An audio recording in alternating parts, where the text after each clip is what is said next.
everyone, our beets are ready to be harvested. You can tell when they're sticking up out of the ground like this. We have a few that are on the smaller side, but when we do beets, we like to do all of them together instead of a few here and there. So I'm going to go ahead and dig these up, and I will show you how we process them.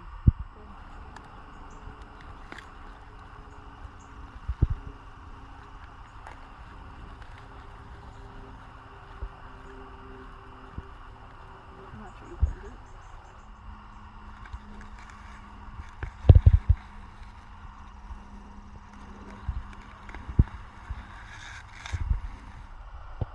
We got all of our beets picked, so I'm going to clean them up, take the roots off. We already pulled the tops off, and then I'm going to peel them before we process them. My mother-in-law found that if you peel them before you do like pickled beets, it actually keeps some of the color, and if you're like doing pickled eggs with them, it actually pickles the eggs a lot quicker and lasts longer. So that's what I'm going to do now. So I put rubber gloves on. You can just get food safe latex gloves or non-latex at the store, because I don't want my hands to be purple for the next week or two. And peeling these is a sure way to make sure that happens.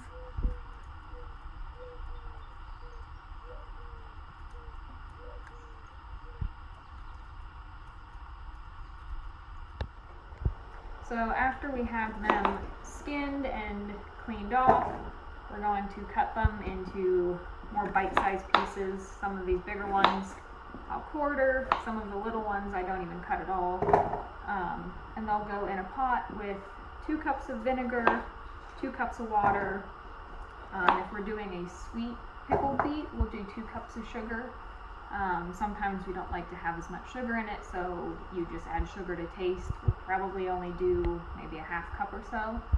And then we add some pickling spices and boil them on the stove before we put them into jars. So when the beets are soft, you're done cooking them. The ingredients may vary depending on how many beets you have or just how it cooks down. I had to add more vinegar and water just because it boiled down for what beets we did have. That's kind of the downside to canning, is most of your recipes are 60 or 70 years old, and there really isn't a set amount of anything. It's make it to taste. So we're going to put them into our quart jars. You want to make sure they're washed and everything is hot before you put food into them. That way you don't have a chance of breaking the jars as often, which, knock on wood, I never have. And then I've got a canning kit to help put food in the jars, just so we limit mess. And this is to get the jars in and out of our hot water bath. So I'm going to fill these with the beets, top it off with the fluid, and then we'll get the lids on them and hot water bath them.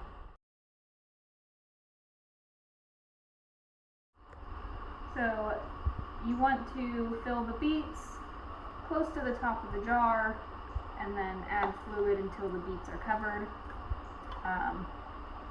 Depending on the year, it varies on how many beets you'll get. Last year, I think our first round of beets we got like 6 quarts, and this year we only got 2, so it just depends. And that's why when we have an abundance of them, and in a season we can everything, and we have extra for the following year if it's a slow year. So once you have all of your beets in the jars and they're covered in beet juice, you want to wipe the tops of the jars down.